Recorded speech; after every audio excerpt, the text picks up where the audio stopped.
Inilah nasi Bin, kisah nasi yang tersakiti. Dulu, ia hanyalah butiran nasi biasa. Setiap kali azan maghrib berkumandang, ia selalu bahagia karena tahu akan menjalankan tugas mulianya, yaitu mengenyangkan mereka yang berpuasa. Namun, suatu hari, nasibnya berubah. Saat ia tersaji di piring, seseorang mengambilnya dengan penuh semangat.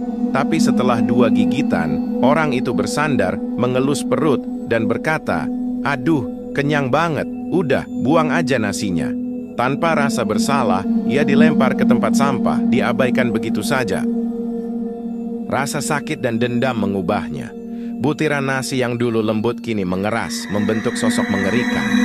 Ia bangkit dari tumpukan sampah sebagai nasi jahat. Makhluk yang muncul setiap kali ada yang membuang nasi dengan semena-mena. Matanya membara, kakinya kokoh, siap menghantui siapapun yang tak menghargai makanan. "Hi, takutnya!